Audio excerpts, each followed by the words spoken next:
Welcome to Weasel News official podcast. Bonjour San Andreas et bienvenue. Aujourd'hui, le Whistle vous retrouve pour un petit format podcast canapé où on va explorer les arcanes de la justice et les défis auxquels elle est confrontée. L'idée, c'est d'avoir une discussion assez chill sur ce sujet qui est vaste et délicat.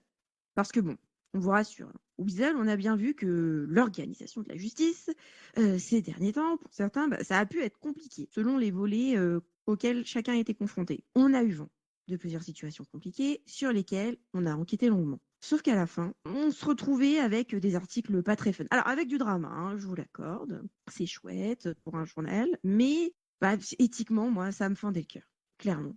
La situation, on est d'accord qu'elle n'est pas franchement idyllique. Il y a des erreurs qui sont commises. Mais sur cette île, on a des personnes qui se battent pour faire avancer les choses. Pendant que il y en a d'autres, elles en font le moins possible pour éviter de prendre le moindre risque pour eux-mêmes, quitte à rester dans une situation globalement un peu infernale. Alors, peut-être que quelques erreurs sont commises par ceux qui prennent les devants, mais vous connaissez le dicton, hein. On ne fait pas d'omelette sans casser des œufs. Tout ça pour vous dire qu'on ne voulait pas taper sur les gens pour les enfoncer et donner raison aux planqués. Au Weasel, on va accompagner le progrès en mettant notre nez dans les problèmes, mais de façon à si possible tirer le débat vers le haut. Pour accomplir cette mission, j'ai à mes côtés une invitée exceptionnelle, Madame la juge Mackenzie Cooper. Comment allez-vous ce soir? Bonsoir, ça va bien, merci et vous?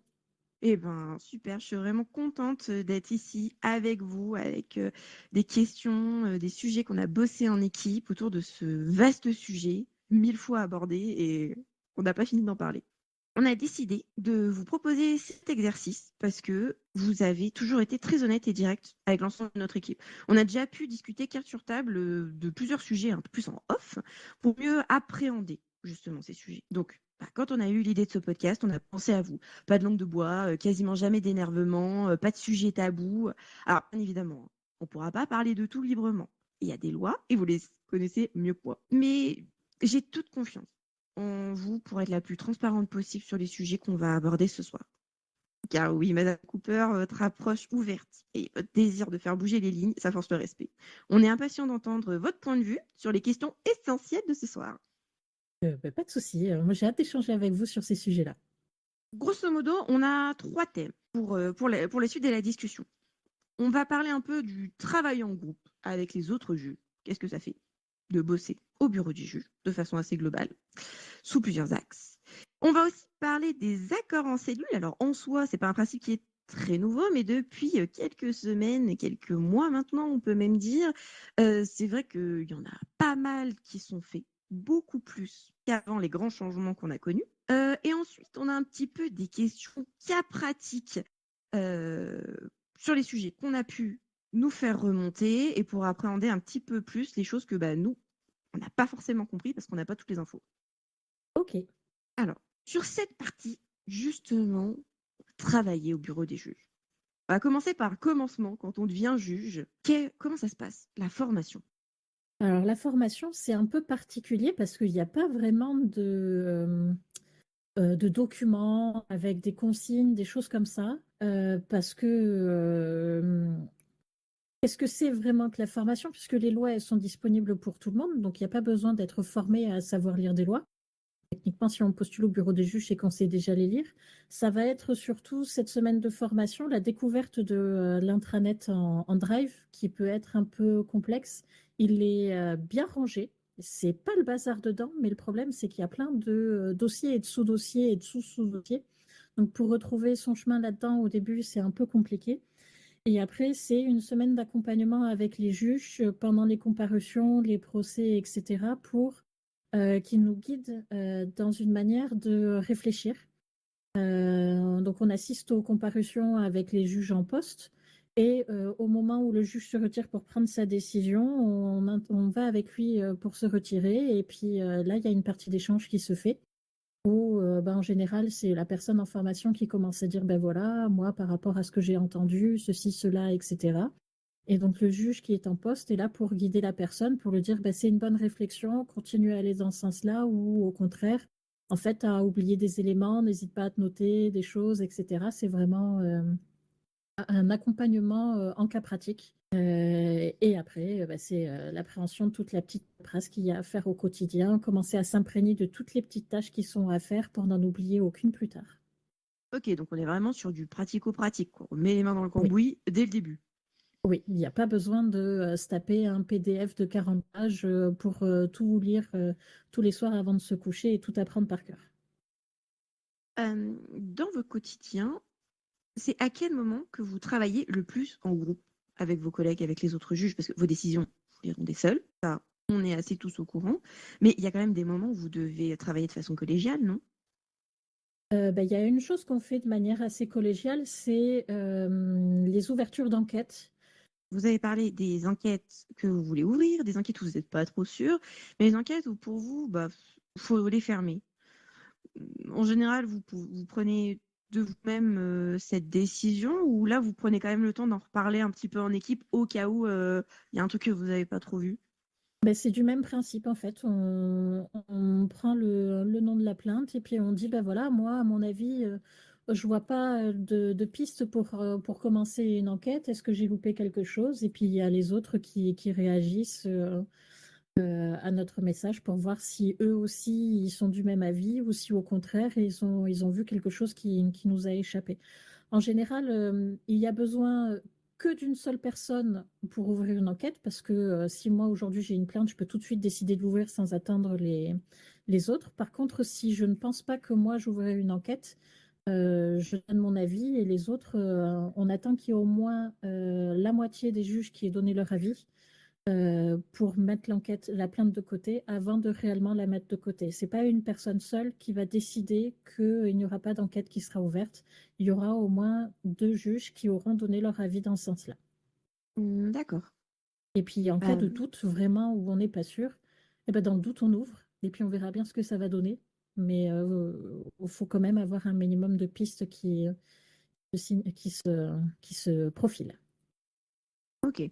Et donc, c'est relativement assez courant pour vous un peu de débriefer les situations, jugements, accords après coup?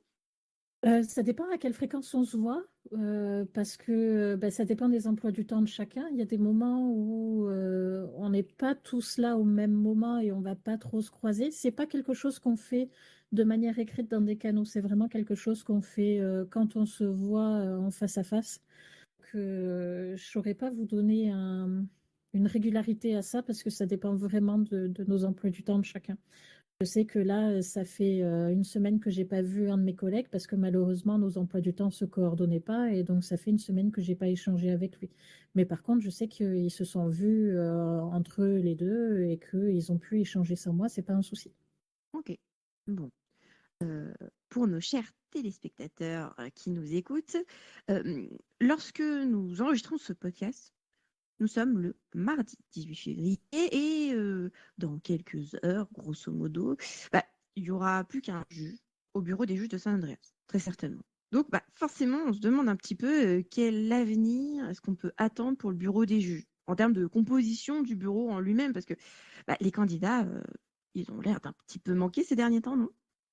C'est pas seulement ces derniers temps, malheureusement, ça c'est quelque chose qui est assez récurrent, parce qu'avant d'être juge, j'étais dans la politique, et donc ça fait longtemps que j'ai eu l'occasion de m'impliquer dans le processus de recrutement des juges, et ça n'a pas toujours été des postes qui ont attiré beaucoup de candidatures. Il y a des moments où oui, il y avait 5, 6 candidatures sur lesquelles il fallait débattre.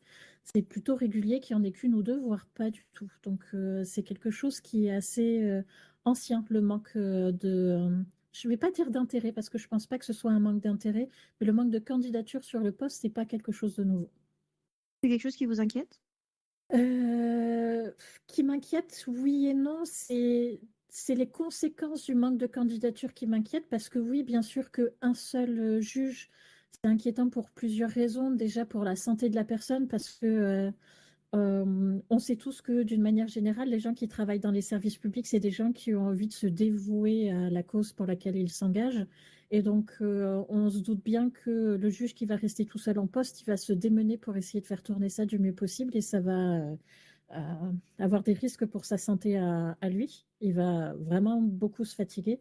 Et puis, forcément, tout seul, il n'arrivera pas à tout faire et il y a des moments, des choses qui vont en pâtir.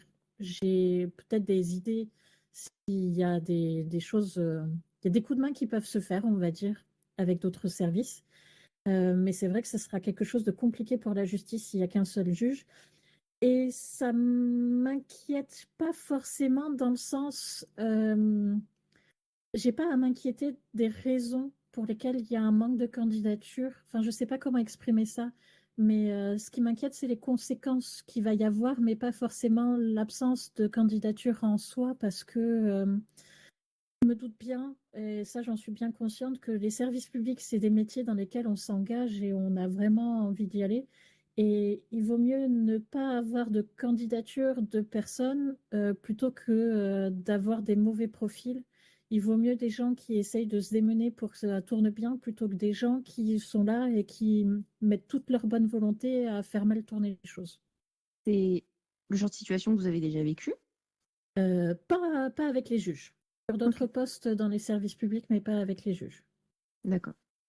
En étant juge, bah forcément, vos actions, vos décisions, elles ont un gros impact sur la vie des citoyens de l'île. Euh, Est-ce que, bah, finalement, même si on n'en parle pas trop, c'est pas un job qui manie plus de politique qu'on voudrait bien nous le faire croire? Vous qui en plus avez fait de la politique. La politique, ça dépend ce que vous entendez par politique. Parce que vraiment, pour avoir fait de la politique, je ne me vois pas travailler du tout de la même manière que quand je travaillais en mairie.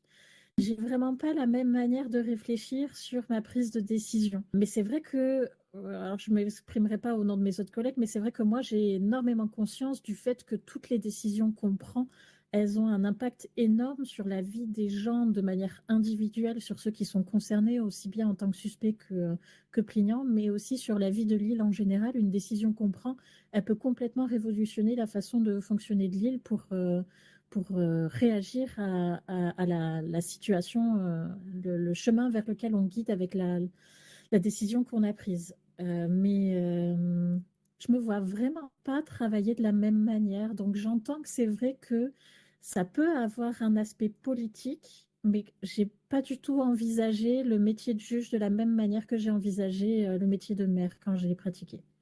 Moi, je le vois aussi d'un point de vue des pressions qu'on peut subir, selon les sujets, selon les décisions, justement, qu'on va être amené à prendre. Est-ce que ça vous est déjà arrivé parfois un peu d'avoir des discussions dans le but de vous orienter plus ou moins directement? Dans le but de m'orienter, en tout cas, si ça a été fait, je ne l'ai pas pris de telle manière. C'est vrai que moi, j'ai un caractère qui est assez fort. J'ai tendance à pas me laisser marcher dessus. Donc, j'ai pas eu la sensation d'avoir été manipulée, ou alors ils s'y sont très bien pris pour que je m'en rende pas compte. Et j'ai pas de souci à écouter les gens, mais enfin, à entendre les gens, mais à pas les écouter. C'est pas parce qu'il y a quelqu'un qui peut nous appeler pour discuter d'un sujet que forcément on va aller dans son sens. D'autant plus que d'une manière générale, en fait, les enquêtes, à partir du moment où on n'a pas rendu la décision, on n'en discute pas vraiment. Si on en discute, c'est parce qu'on appelle le bureau d'enquête qui s'en est chargé pour avoir des précisions, parce que on n'a pas forcément bien compris l'audition, la manière dont a été rédigée l'audition, la plainte ou autre. Mais une fois que la décision elle est rendue en fait. On ne revient pas dessus, à part si les personnes veulent faire un recours. Et si elles font un recours, elles auront beau en avoir discuté avec moi, ça ne changera rien du tout, c'est pas moi qui m'en occuperai. Donc c'est vrai qu'on a régulièrement des discussions avec des gens qui ne comprennent pas les décisions qu'on a prises. Et ça peut nous aider à faire évoluer notre point de vue pour la prochaine fois, potentiellement prendre une décision différente. Mais une fois qu'elle est rendue, comme j'ai dit, elle est rendue et on ne la change pas sauf via un recours. Bien. On a fini cette première partie sur comment ça travaille au bureau du juge. On va maintenant passer à la partie sur les accords. Ces accords qui, bien souvent, sont conclus en cellule, si je ne me trompe pas. C'est ça. Ok. Alors, déjà, pour reprendre vraiment les bases, que tout le monde ait à peu près le même type d'infos sur le sujet, bah, comment est-ce que ça se passe? Un accord en cellule pour un juge. Alors, d'un point de vue d'un juge, en fait, on est averti en général au moment, enfin, c'est pas systématique, on va dire en général, au moment où les personnes sont interpellées et qui commencent à se diriger en garde à vue, le service en question, le service des forces de l'ordre en question commence à nous indiquer que justement, il y a quelque chose qui se prépare et qu'on risque d'être sollicité dans quelques minutes, soit pour une comparution, soit pour un accord. Ça permet de leur côté de ne pas entamer des procédures pour au final faire un mandat de liberté provisoire parce que entre-temps, on est parti se coucher parce qu'on pensait que notre journée était finie. Après, les discussions qui se passent restent entre eux au niveau des forces de l'ordre et des personnes interpellées. On n'a pas à rentrer en jeu au niveau des discussions qui mènent à l'accord parce qu'il y a souvent en fait des contreparties qui sont apportées en termes d'informations. Et pour la sécurité de tout le monde, on ne préfère pas être au courant de ces informations-là. Et une fois qu'il y a un accord qui est trouvé, donc on est appelé, on se rend en cellule pour avoir la présentation des faits qui nous est faite, présentation de l'accord. Nous, on vérifie que cet accord il reste légal. On prend le soin désormais de vérifier que s'il y a des victimes, que les victimes ont pu être entendues et qu'elles ne soient pas lésées dans l'accord qui est trouvé. Et on vérifie que personne n'a été contraint à accepter cet accord et que les personnes sont bien conscientes que s'il y a un accord, il n'y a aucun recours possible de quelque manière que ce soit. D'accord. Est-ce que dans le fait justement d'apprécier la légalité des accords, il y a aussi une partie sur le fait qu'ils soient équilibrés, qu'ils soient logiques, qu'ils fassent sens pour la société? Alors, équilibré, c'est difficile à dire parce que comme nous, on n'est pas là au moment de l'interpellation et qu'on n'est pas là pour juger du poids de la contrepartie cédée par les personnes interpellées, c'est un peu compliqué de balancer cet équilibre en termes de peine à attribuer. Par contre, chaque juge peut décider d'accepter ou de refuser un accord. C'est quelque chose qu'on avait du mal au début, quand on était appelé sur un accord avant, à l'époque des procureurs. C'était les procureurs qui décidaient ou non de la justesse de cet accord et nous, on venait juste en ratifier cette légalité. Quand les procureurs ont été supprimés, on a eu un peu de mal à se réajuster à une nouvelle façon de fonctionner avec les accords. Et on avait du mal à arriver avec nos gros sabots pour refuser un accord parce que ça ne nous plaisait pas, un accord sur ce type de fait, alors qu'il y avait déjà un travail de discussion qui avait été fait avant par les forces de l'ordre et que les criminels avaient consenti à des compromis et que ils avaient déjà perdu quelques dizaines de minutes dessus et que potentiellement il fallait tout recommencer au tribunal. Mais on a eu une discussion avec les forces de l'ordre là-dessus.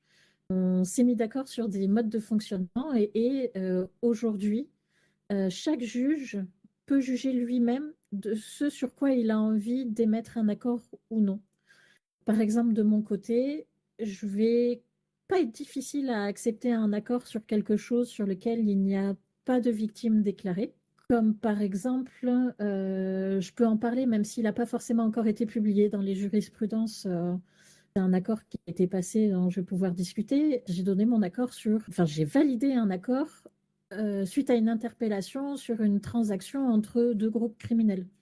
Là-dessus, c'est deux groupes qui ont fait leurs affaires de leur côté. Il n'y a pas de victime directe. Donc, il n'y a aucun souci pour moi à ce qu'il y ait un accord qui soit trouvé à ce moment-là et qu'on le valide de notre côté. Par contre, si derrière, il y a une agression sur une personne, il va vraiment falloir me vendre la chose pour que j'accepte l'accord désormais de mon côté. S'il y a une victime, je veux vraiment qu'elle soit entendue, qu'elle ne se sente pas lésée d'avoir eu un accord de fait sur cette affaire-là. C'est aussi à la victime, et ça c'est quelque chose sur lequel je voudrais travailler pour en faire prendre conscience aux gens. Les gens, ils ont vraiment un vrai pouvoir et un vrai poids dans la justice, même s'ils ne sont pas force de l'ordre, même s'ils ne sont pas juges, même s'ils ne sont pas politiciens.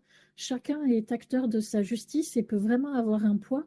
Les lois ont été modifiées récemment, plus ou moins récemment, il y a eu énormément de modifications et il y a une modification subtile qui indique que tout le monde peut demander en portant plainte ou en audition ou quoi que ce soit à avoir un tribunal à l'issue de sa plainte et qu'à partir du moment où c'est demandé, un juge, s'il le refuse, doit forcément justifier son refus. Donc, ce n'est pas au juge de faire ce qu'il a envie de faire à partir du moment où la personne a envie d'avoir un tribunal. Mais pour ça, il faut que la personne elle ait envie de s'impliquer et qu'elle ait fait le choix de justifier aussi de son côté un tribunal. Donc, s'il y a une victime et qu'elle indique vraiment qu'elle refuse complètement un accord, il n'y aura pas d'accord. Si par contre la victime, elle fait entendre que ça lui est un peu égal du moment que la personne est sanctionnée, peu importe la façon dont c'est fait, un accord pourrait être trouvé elle y a plus ou moins consenti de son côté. Donc, c'est au moment du dépôt de plainte que les personnes doivent spécifier si elles tiennent à un tribunal ou pas. Alors, si c'est sur quelque chose qui va mener une enquête, oui, la personne, au moment où elle va déposer plainte, même on a fait adapter un petit peu les templates du côté des forces de l'ordre pour que les forces de l'ordre pensent à aborder le sujet. Mais c'est au moment où elle va porter plainte, où elle va pouvoir indiquer, ben, moi, je veux qu'il y ait un tribunal à l'issue parce que ceci, cela. Si c'est sur quelque chose dans le cadre d'une comparution immédiate, sur un flagrant délit ou ce genre de choses, sur des aveux flagrant délit, il n'y aura pas forcément de dépôt de plainte, mais ça ne veut pas dire que la victime ne peut pas être entendue et qu'elle ne peut pas exprimer le fait qu'elle veuille que ça passe un tribunal. Par exemple, sur une banque, il y a, surtout pendant une période, il y a eu beaucoup de banques, donc beaucoup de gens ont pu être victimes de prise d'otages. Elles sont pas toutes passées par la case dépôt de plainte, mais elles ont quand même été toutes entendues par des forces de l'ordre. Elles ont pu être prises en compte vraiment en tant que victimes si les personnes ont été interpellées derrière, même sans avoir eu le dépôt de plainte. Ok. Et du coup, il y a des accords qui ont déjà été refusés par le bureau du juge, là, je veux dire récemment dans les dernières semaines. Je ne sais pas vous dire. Moi, j'en ai pas refusé, mais j'ai pas souvenir d'en avoir accepté beaucoup depuis 15 jours. Je pense que j'en ai accepté qu'un. Donc, et de ce qu'il y avait avant ces 15 derniers jours, je me souviens pas. Donc, je sais pas vous dire. Je sais pas dire pour mes collègues parce qu'ils sont pas spécialement tracés s'ils sont refusés. Je sais pas. Je sais qu'il y a certains accords qui ont été refusés par les personnes interpellées, qui ont refusé complètement de passer par un accord et qui ont demandé à venir en comparution. Je ne sais pas s'il y a un juge qui a refusé un accord de son côté récemment, en tout cas, je ne sais pas vous dire. D'accord. Vous nous avez déjà donné, vous, les conditions pour lesquelles vous refuseriez un accord. Ça vous est propre, si j'ai bien compris. Tout à fait. Est-ce que c'est des conditions que vous partagez aussi un peu avec vos collègues? Est-ce qu'eux, ils en ont d'autres? Est-ce que vous en avez discuté ensemble? On en a un peu discuté parce que avant d'aller en discuter avec les forces de l'ordre sur les accords et comment ça pouvait se passer, on en a discuté un peu entre nous pour voir si on pouvait parler d'une seule et même voix ou si on allait avoir des avis différents. Avec mes deux autres collègues actuels, je sais qu'on est sur un point de vue assez similaire avec mes deux collègues sur ce qu'on estime pouvoir passer en accord ou pas. Avec mon deuxième collègue, on est sur des points de vue plutôt différents.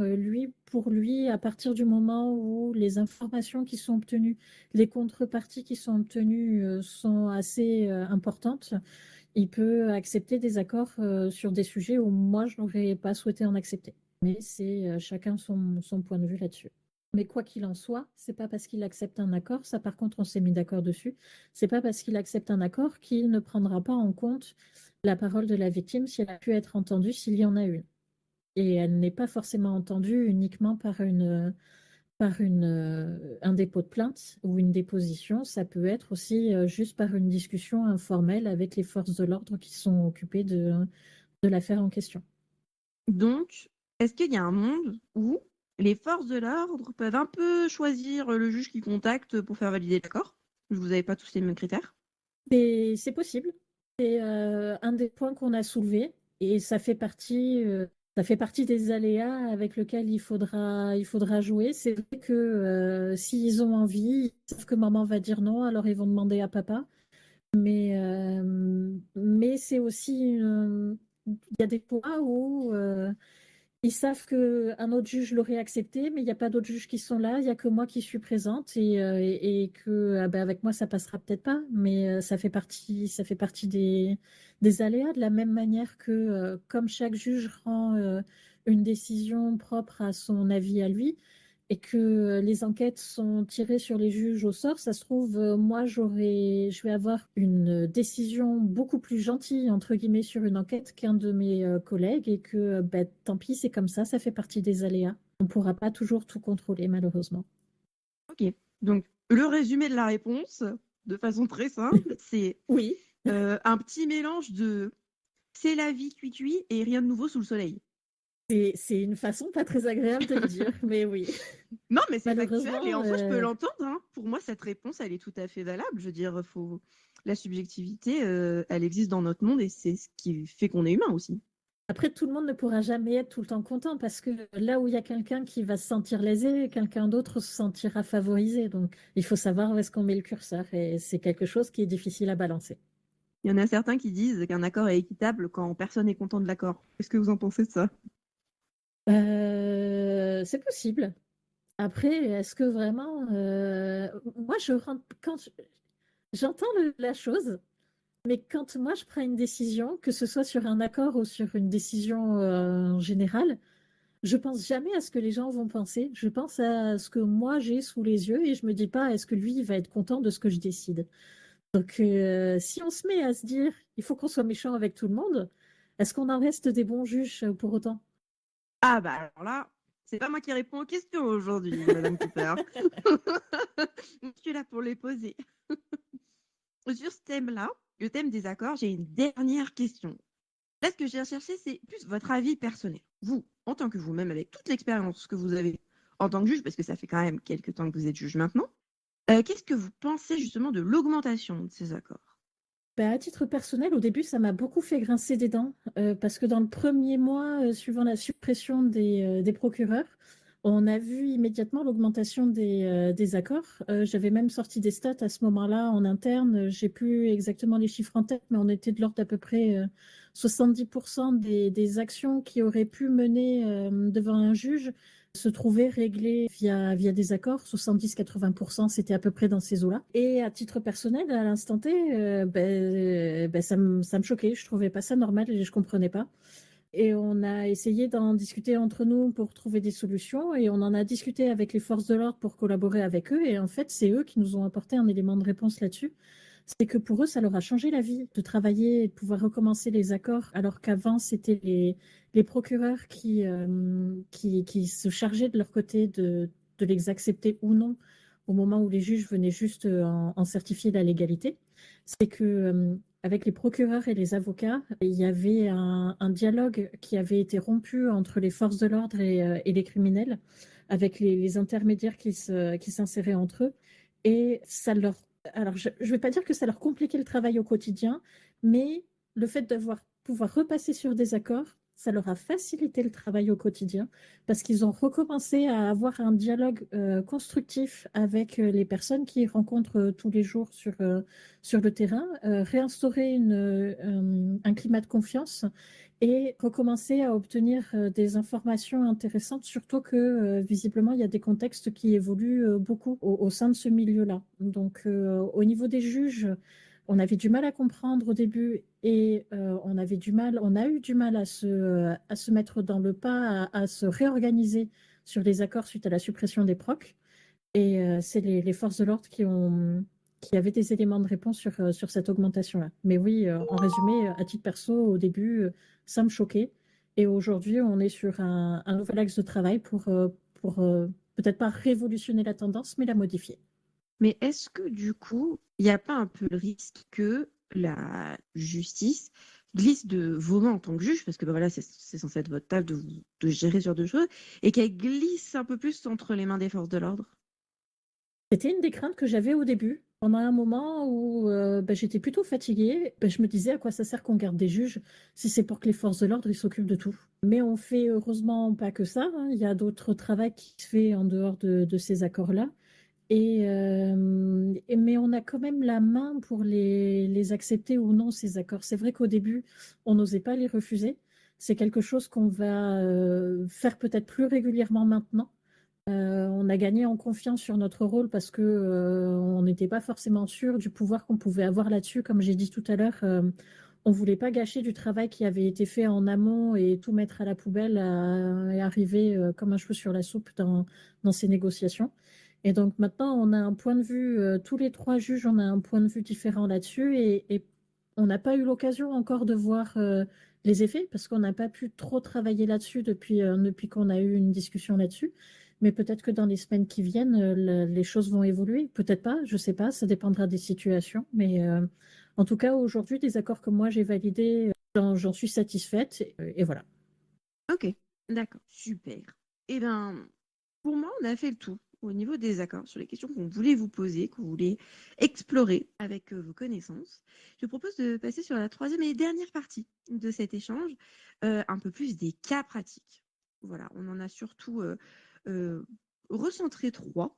Le but, il n'est pas non plus que ça dure 3h30, mais quand même des petites questions que nous, on s'est posées sur vraiment des choses qui peuvent arriver sur le terrain, qui peuvent plus ou moins vous concerner, et c'est d'avoir votre analyse sur la situation.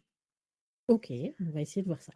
Alors, sur ce premier cas, bon, on sait que sur cette île, les prises d'otages, ça arrive plus ou moins régulièrement. Souvent, c'est un peu cyclique. La question qu'on se posait, c'est que lorsqu'on a été prise en otage, on a été enfin libéré, est-ce qu'il y a un intérêt à porter plainte, à déposer plainte une fois qu'on a été libéré, si on a déjà fait une déposition auprès d'un officier, justement, juste après cette libération?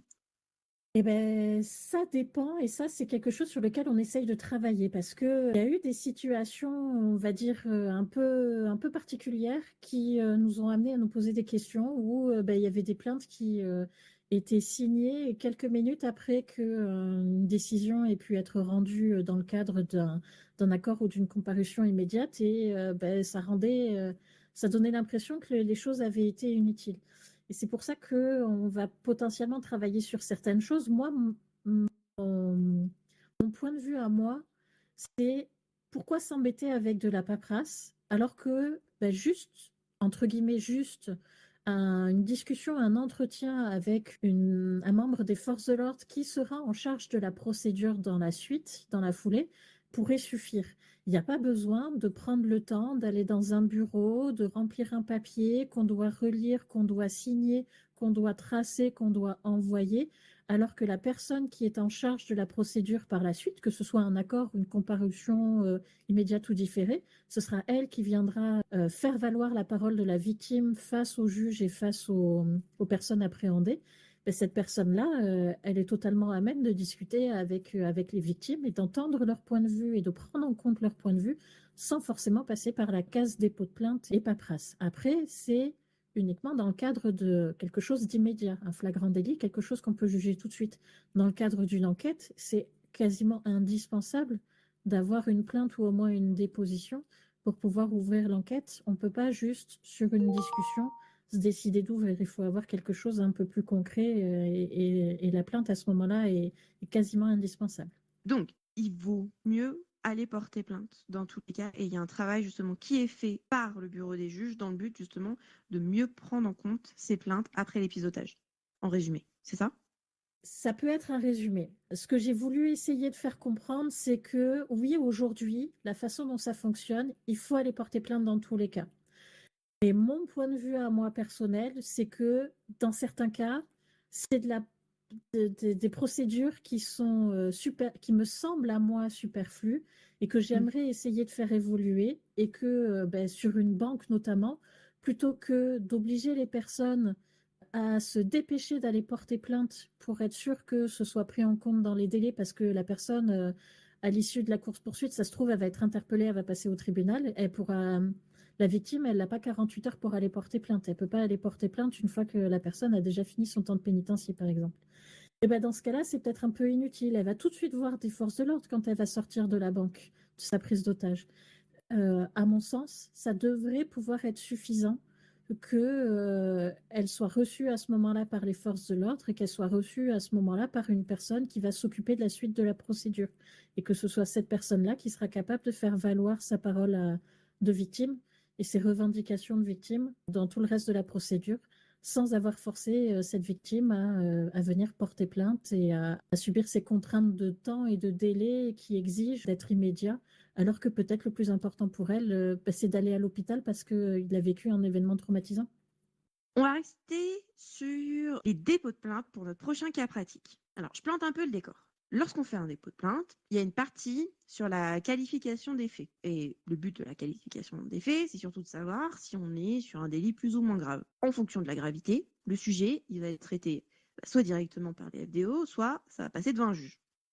Je suis pas d'accord avec vous là-dessus. Je vous interromps déjà parce que Ouais, sur allez-y, un allez-y. dépôt de plainte, ça passera forcément par un juge parce qu'il y aura une enquête.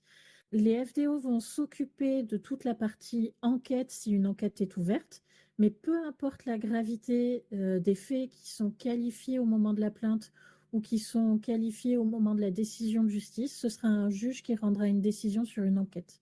Le seul moment où les FDO sont uniquement impliqués, c'est que dans les cas de flagrant délit qui n'impliquent pas une enquête, mais par exemple, ils voient un fait se dérouler, ils le voient eux-mêmes, ils peuvent en prendre la décision eux-mêmes à partir du moment où c'est pas un délit majeur ou supérieur.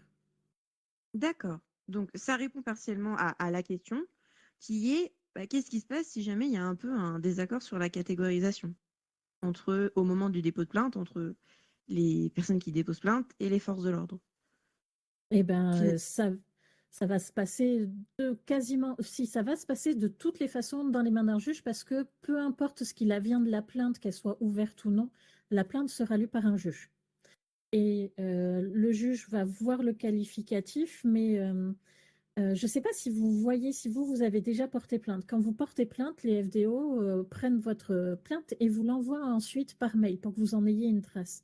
Cette Oui, plainte, en théorie, elle a le même nom chez vous que chez nous, c'est-à-dire que ça commence par la date. Ensuite, il y a le nom du service qui a pris en charge, par exemple LSPD, BCSO.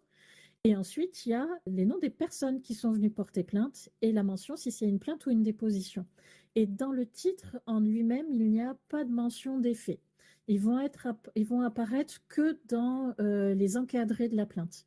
Quand un juge va décider de l'ouverture d'une enquête, il pourra se fier soit à ce qui a été, entre guillemets, jugé dans l'encadré de la plainte, soit il pourra lui-même déjà commencer à requalifier les faits à ce moment-là ou alors, de toute façon, les requalifier au moment de sa décision, parce qu'au début, on a estimé qu'il y avait, je vais prendre une menace, peut-être, et en fait, les paroles n'étaient pas du tout menaçantes, ou alors, enfin, j'ai pas d'exemple qui me viennent en tête, mais on a estimé que peut-être au début, on pouvait porter plainte pour tel sujet, et en fait, c'était pas du tout ça, et ça devait être qualifié complètement différemment. ok, d'accord. Donc, en fait, après, c'est aussi le travail du juge parce que c'est lui le spécialiste de voir ce qu'il y a à apprendre et dans quel cas ça rentre, grosso modo. Nous, on va se baser uniquement sur les faits et sur les lois. Et donc, il y a peut-être des choses qui moralement sont vraiment pas jolies, mais qui légalement ne sont pas illégales.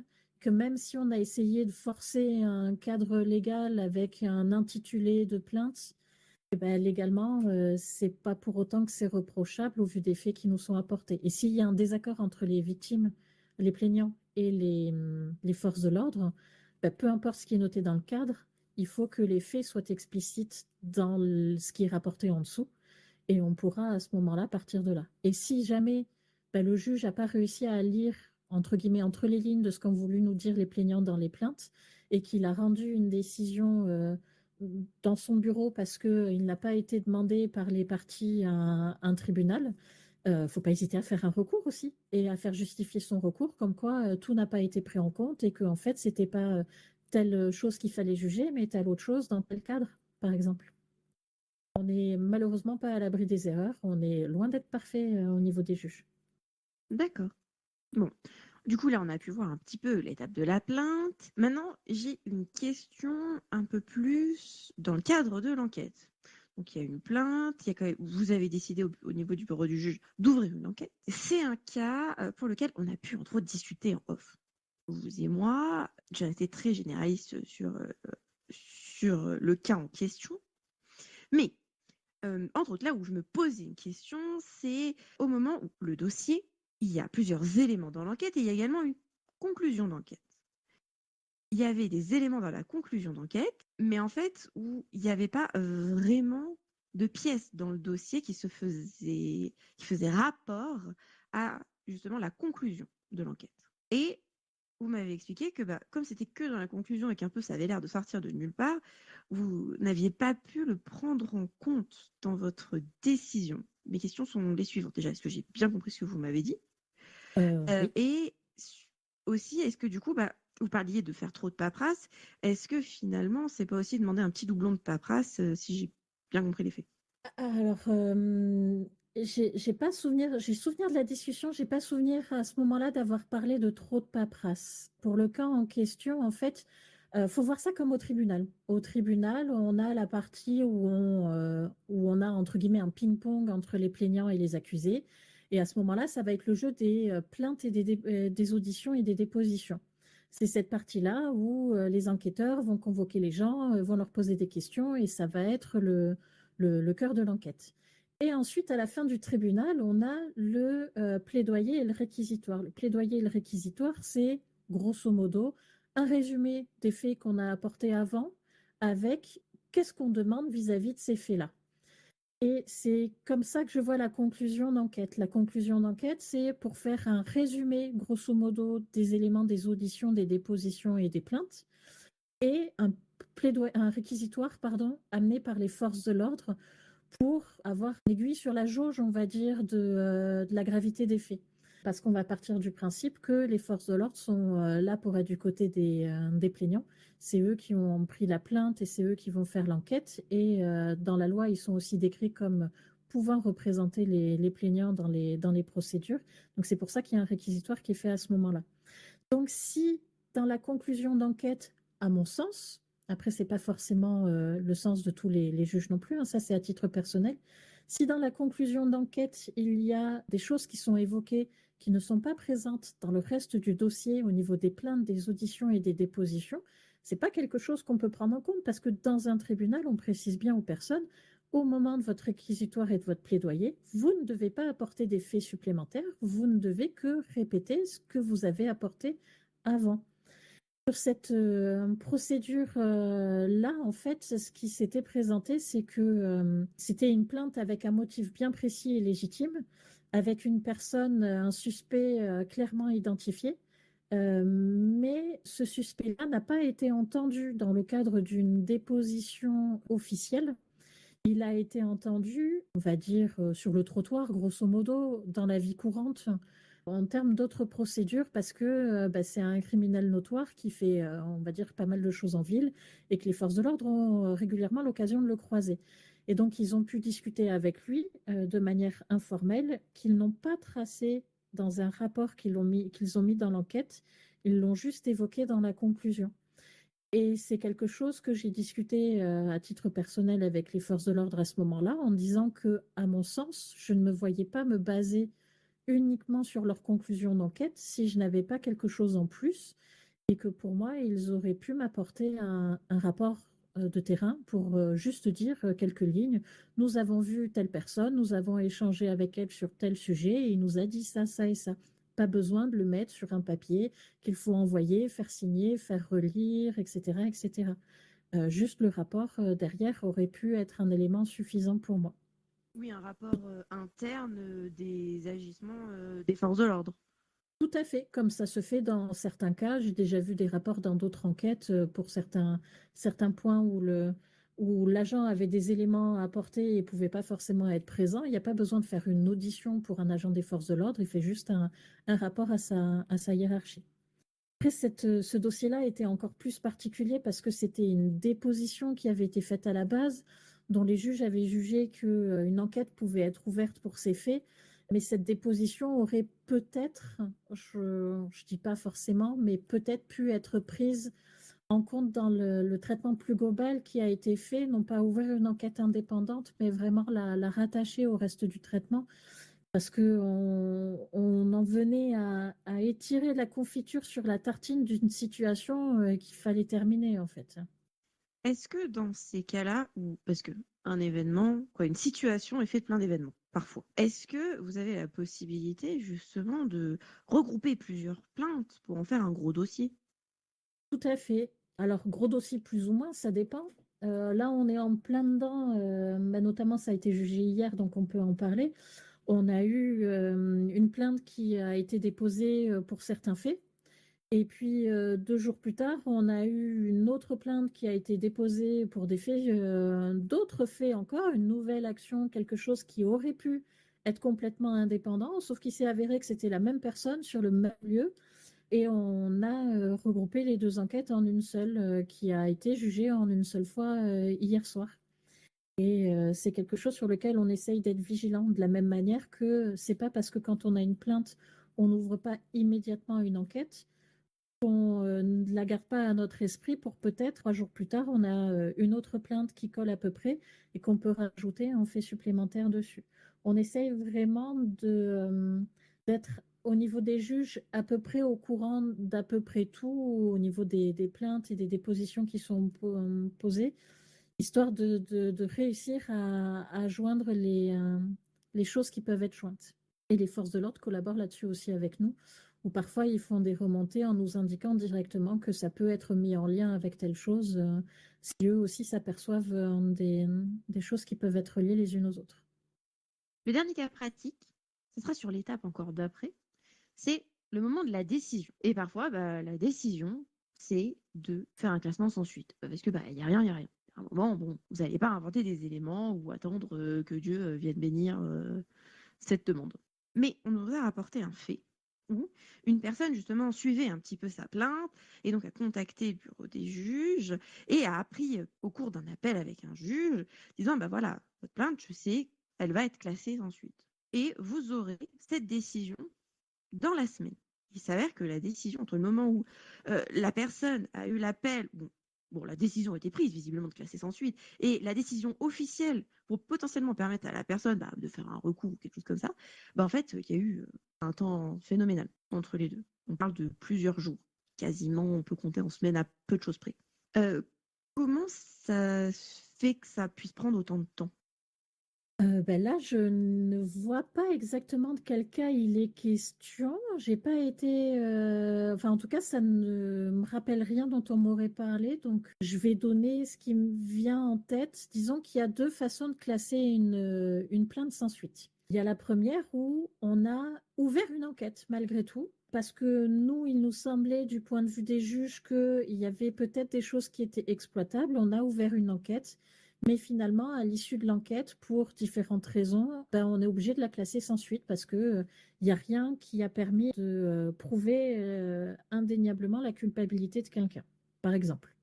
Et donc là, on est en termes d'un délai d'enquête, donc forcément maximum 21 jours après la date des faits, avec le temps que le juge puisse prendre en compte le dossier, le lire et prendre sa décision. On rajoute 5 jours, une semaine de plus, un grand maximum. Donc là, oui, suivant le temps que potentiellement les forces de l'ordre aient fait leur enquête, ça peut prendre du temps et on peut arriver au délai d'un mois avant d'arriver au classement sans suite. La deuxième façon, et ça c'est la plus courante malheureusement, c'est que par rapport au nombre de plaintes qu'on reçoit tous les jours, il y en a beaucoup qui ne s'ouvrent pas sur des enquêtes, mais on ne classe pas immédiatement la plainte. Mettons qu'aujourd'hui, vous venez porter plainte parce que vous vous êtes fait agresser, mais la personne, elle était habillée en noir avec un casque intégral. Elle vous a échangé que 3 mots, donc elle ne s'est pas vendue sur quoi que ce soit. Et puis comme vous étiez à l'arrière d'une sup, le temps que vous sortiez de la supérette pour revoir la lumière du jour et voir un peu ce qui se passe, il était déjà parti. Vous n'avez aucune description physique à donner, aucune description de véhicule, aucune plaque, rien du tout, pas de témoin, vous étiez tout seul, perdu en plein milieu de la campagne, là, il n'y a pas de piste. Et c'est pas pour autant que cette plainte-là, on va la classer tout de suite. On va la mettre de côté en se disant, il y a quand même un mode opératoire qui peut ressortir s'il y a plusieurs agressions qui se ressemblent. Donc on la garde de côté et on la classe pas tout de suite. On va attendre un petit peu et au bout d'un certain délai, et là c'est plus ou moins aléatoire, mais disons qu'on la met de côté minimum 15 jours et on essaye de faire en sorte de ne pas dépasser les 1 mois avant le classement officiel. Mais ça va dépendre du temps, du nombre de choses qu'on a à traiter. Mais au bout de 15 jours en général, si on n'a pas réussi à la relier à autre chose, cette plainte, on va la classer sans suite. Je suppose que si la personne a appelé, a essayé de suivre sa plainte, le juge qui l'a eu au téléphone a réussi à retrouver la trace de la plainte, à voir qu'elle avait été taguée comme étant quelque chose qui manquait d'éléments, où on était en attente d'éléments supplémentaires, et qu'il a vu les délais et qui s'est dit que visiblement ça allait être classé sans suite.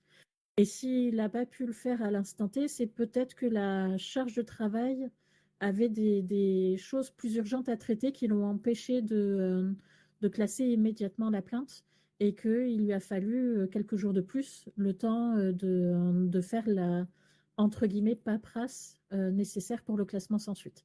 Parce que juste dire c'est classé sans suite, c'est pas ça qui se passe. C'est qu'il y a quand même un petit traitement à faire pour que ce soit archivé, historisé et que si on a besoin de revenir dessus, on sache le voir. Donc, Comme j'ai la pas le cas difficulté. concret Ah, en pardon. tête, je sais pas vous dire ce qui s'est passé, mais c'est mes suppositions là-dessus. Ok, donc, ce qui pourrait éviter que ce genre de situation se reproduise, c'est avoir 4 juges au lieu des 3 que vous étiez ces derniers temps. Là, potentiellement, oui, s'il y avait eu un juge en plus, on aurait peut-être pu traiter. Disons que c'est l'une de nos dernières priorités, les classements sans suite des plaintes sans éléments supplémentaires. Alors, bien sûr que si on arrive à la relier à quelque chose, on la relie immédiatement, mais que entre attendre 15 jours ou 3 semaines sur un classement sans suite, peut-être que avoir attendu quelques jours de plus, ça aurait permis de faire un lien. Il y a des plaintes qui ont des actions qui ont nécessité qu'on s'en penche immédiatement dessus et c'est vrai que ça peut donner une mauvaise impression du travail qu'on fait, mais elles sont toutes prises en compte sérieusement, toutes lues sérieusement et c'est jamais de gaieté de cœur quand on classe sans suite. Donc oui, un juge supplémentaire aurait peut-être permis de traiter les autres choses plus vite et de pouvoir gérer cette plainte plus vite et pas être à la limite des délais de traitement. D'accord. Eh bien, merci pour cet échange. À cœur ouvert, on peut dire.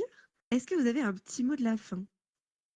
Là, c'est le Qu'est-ce truc que vous auquel avez j'y pense pensé jamais. de cet échange autour de Eh cette ben, table? c'est quelque chose que j'aime beaucoup faire, échanger à propos du métier de juge, parce que moi-même, quand je n'étais pas juge, j'avais un regard très critique envers le travail que les juges faisaient, mais je cherchais pas plus que ça à comprendre leur point de vue. Et je trouve ça important d'essayer de communiquer avec les gens de manière, de différents moyens pour leur faire comprendre le travail qu'on fait et pourquoi on le fait, et qu'il ne faut pas hésiter à venir nous poser des questions.